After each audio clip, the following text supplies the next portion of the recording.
Dayang pagdating sa tahanan ng ating mahal na pong Jesus Nazareno, pinagdarasal din natin ang mga nasa online, lalo na po mga may sakit, nag-aalaga sa may sakit, at mga kababayan kadeboto natin na nais sumama sa misa dito sa Quiapo, sa Basilica Minor at Pambansang Dambana ni Jesus Nazareno.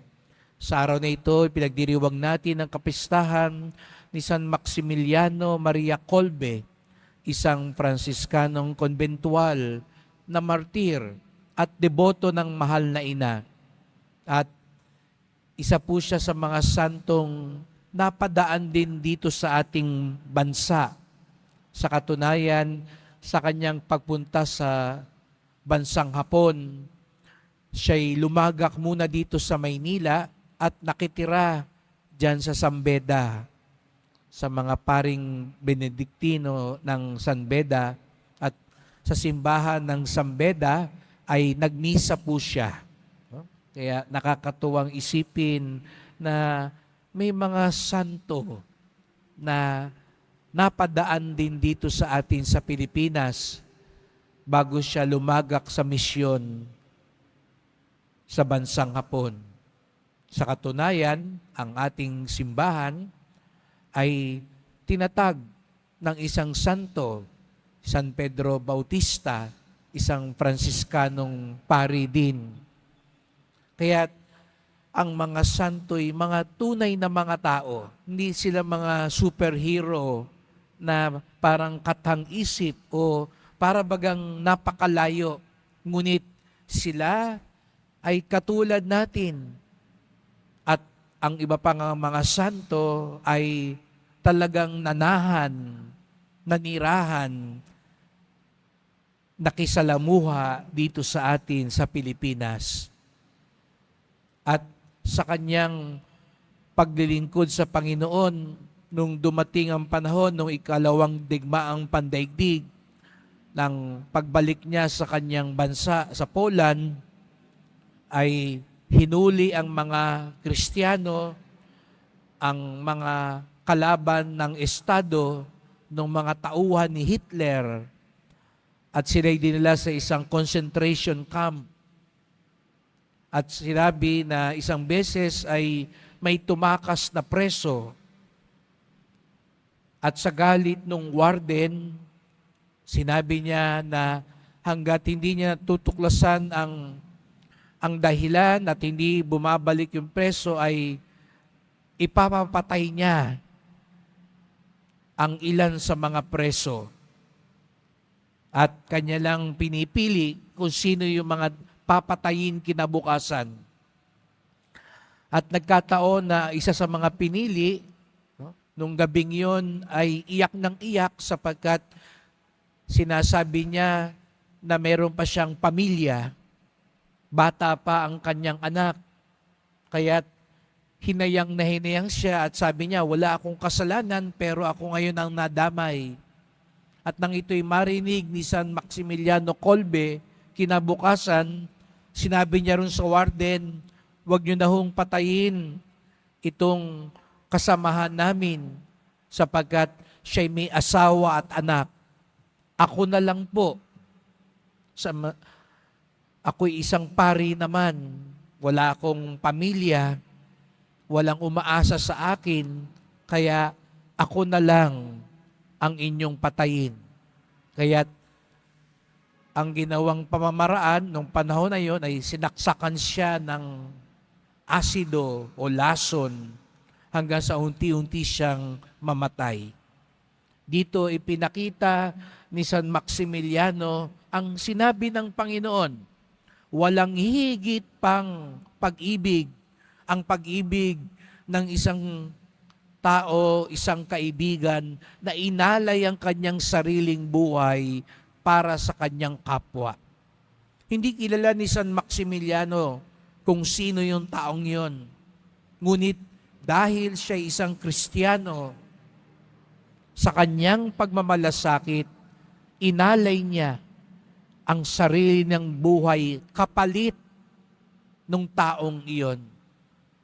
Hindi ba yun ang ginawa din ni Jesus Nazareno ng ating Panginoon? Inalay niya ang kanyang buhay Kapalit nino? Kapalit natin. Sapagkat tayo ang nagkasala. Tayo ang dapat parusahan. Tayo ang dapat magdusa. Ngunit gano'n na lamang ang pag-ibig niya. Bagamat siya'y anak ng Diyos, nagpakababa siya, nagkatawang tao siya, at humalili siya para sa atin dahil sa kanyang pagmamalasakit.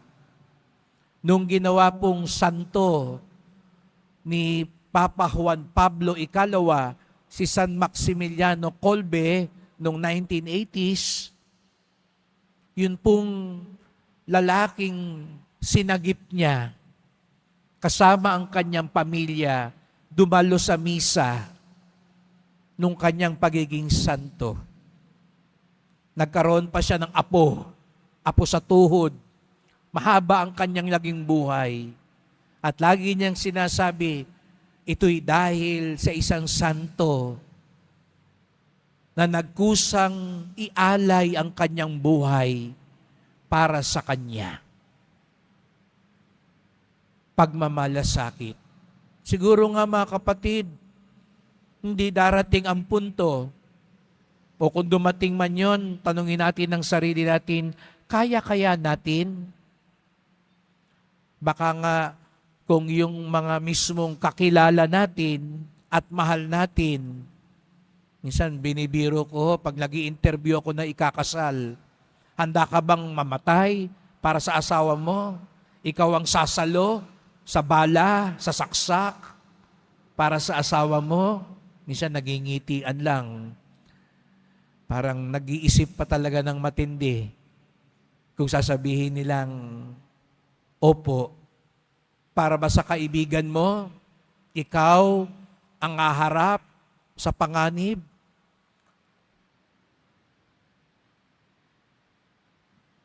Kayo po makakasagot niyan. Siguro nga ang magulang, kaya pa. Marami tayong alam, mga magulang, sasabihin nila, ako na lang ang magka-cancer kaysa yung anak ko na bata pa. Ako na lang ang maghirap kaysa yung apo ko na nagsisimula pa lang ng kanyang buhay. Siguro nga, sa mga mahal natin sa buhay, kaya natin yon. Pero, si San Maximiliano Kolbe nga, hindi niya kilala kung sino man yon.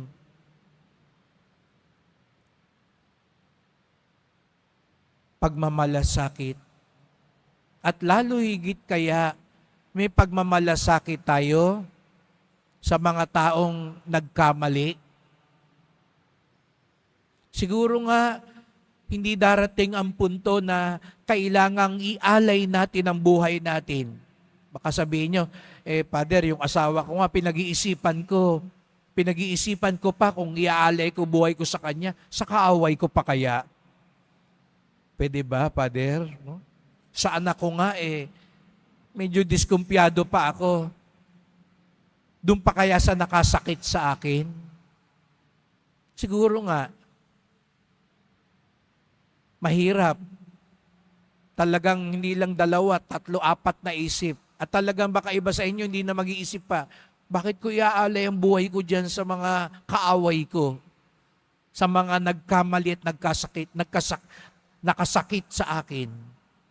Pero kung hindi man natin maialay ang buhay natin, ang isang uri ng pagmamalasakit na inaalok sa atin ni Jesus Nazareno ay itama man lang sila. Itama. Ngunit, maganda rin tanungin, ano ang motibasyon natin sa pagtatama? Dito darating ang pagmamalasakit. Kaya ba natin tinatama ang kapwa natin dahil nagmamalasakit tayo? O gusto lang natin patunayan, tama tayo? Kaya nga, ang magandang bili ni Jesus Nazareno, pagsabihan mo. Pagsabihan mo. Hindi lang minsan maririnig mo sa isang bata, pinagalitan po ako ng nanay ko. Pinagalitan ako nung teacher ko. Pinagalitan ako nung kasama ko. Samantalang ang totoo sana ay pinagsabihan ako. Pero siguro nga, hindi natin siya masisisi na masasabing niyang pinagalitan ako kasi ang postura natin galit agad. Siguro nga yun yung una nating ipagdasal para maitama natin ang kapwa natin sa halip na galit agad ang pairalin natin. Pwede bang makipag-usap muna? Pwede bang daanin natin sa malasakit muna? Pwede bang ang dahilan natin talaga ay dahil gusto natin tulungan ang ating kapwa? Siguro nga hindi katulad ni San Maximiliano Kolbe, darating ang panahon, yung uri ng pagmamalasakit natin ay pag-aalay ng buhay. Pero pagmamalasakit din yung pagtama sa ating kapwa. At ang pagtamang ito ay dulot ng pag-ibig at pagmamalasakit. Mahirap po ito sa ating mga Pilipino kasi hindi tayo sanay sa diretsahan. Nung linggo nga, sabi ko, pinagnilayan yung bulong-bulungan. Mahilig tayo sa bulong-bulungan. Yung taong kinaukulan, ang huling-huling nakakaalam, aminin natin, nalaman na ng buong barangay, ng buong bayan yung mali nung taong iyon. Kasi hindi natin masabi ng diretsyo. Ito yung ipagdasal natin na magkaroon tayo ng tunay na pagmamalasakit. Upang sa gayoy, siguro nga, hindi natin kayang ialay ang buhay natin katulad ng ginawa ni San Maximiliano. Pero lahat tayo, kaya natin magmalasakit. Kaya natin tulungan yung taong nagkakamali. Kaya nating panumbalikin yung taong naligaw ng landas. Kaya nating ilapit kay Jesus Nazareno ang nalayo na sa Kanya upang sa gayoy masabi natin tayo'y tunay na deboto sapagkat katulad ni Jesus Nazareno, katulad ni San Maximiliano Kolbe, ako'y nagmahal at nagmalasakit sa aking kapwa.